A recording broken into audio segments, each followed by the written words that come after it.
Hey everybody, it's Cindy Ingram from Art Class Curator, and I am planning my workshop that is in Dallas on Friday. And I have a bunch of teachers coming, and we are going to be at the Meadows Museum, which is going to be awesome. But I came up with an activity that I thought would work in your classroom, so I thought I would share it with you sort of as I started to prep it. Someone asked me the other day via email how to find a bunch of little postcards and artworks to use in your classroom, for my art appreciation worksheets and stuff like that. And it's sort of an inexpensive way of doing that. So I thought of a way that you could come up with a bunch of artwork. So it's a little bit labor intensive. So what I am doing here is I have an old art appreciation textbook. This is Living with Art, and I used to teach community college for 4 to 5 years, and every year they would change the book, and so I have all these books, Living with Art, I have Living with Art 8th edition and Living with Art 9th edition. So they've both been on my shelf for all this time, so I'm like, well, you know what, let's take the 8th edition and rip it up.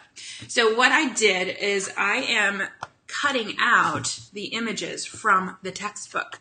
So I am taking my X-Acto knife box cutter thing, and I am going down the center of the page to rip out all the pages. And then what I'm doing is I'm cutting out all of the artworks, and then I can take these and laminate them and use them for different activities in my classroom. So I can have a nice big stack of artworks. And what's good about a textbook like this one, it's an art appreciation textbook, and it covers art from all cultures, and it covers sculpture and painting and printmaking and drawing. So there's a lot of different options in a textbook like this. So all you have to do is get your hands on a textbook like this at maybe a used bookstore, or if you're like me, you have 1,000 of them on your shelf. I mean, just look behind me. There's Living Art 9th edition. I've got World of Art. I've got the Stockset Art History. I've got, all of these books. And then I'm like, well, I can forgo one of them for this task. So what I'm doing is I'm making sure, because sometimes there's images on both sides. So like this one, I cut out, and there's haystacks on one side, and then there's a cool Islamic book art on the other side. And so I just made sure that both of them are showing so that I can use both of these. And there's a little bit of text showing, but you know what? Who cares? And then I'm also making sure I include the title. So what I'm going to do is laminate these, and so I have this Matisse, and I'm going to take the label for it, and I'm going to put it on the back when I laminate it. So this will give me a bunch of artworks ready to go, laminate them, and then you can use them year after year. It's going to take some labor for sure to cut out all these. This is a big book, but they're going to be really useful. So that is one tip to get a bunch of artworks to use in your classroom. And now what do you do with them after you've cut them out? And that is what I'm going to do as an icebreaker for the workshop. So if you're watching this and you're coming to the workshop, you're going to get a little spoiler here. But I'm going to place these on the table, while people are coming in and getting their coffee and whatever. And I'm going to ask the participants to pick an artwork that they think best represents them.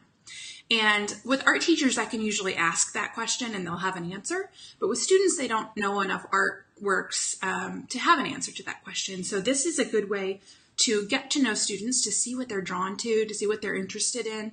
And then you can use that information in the school year. So if you see like a lot of students pick Impressionist art, then maybe you do a lesson on Impressionist art because you see that there's a lot of interest. So that's a good kind of icebreaker. Spread out the artworks, have them look at them.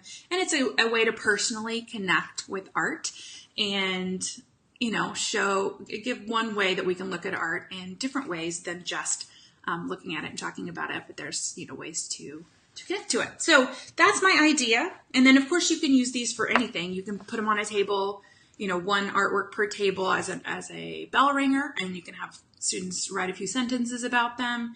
You can, there's so many possibilities once you have these ready for you that,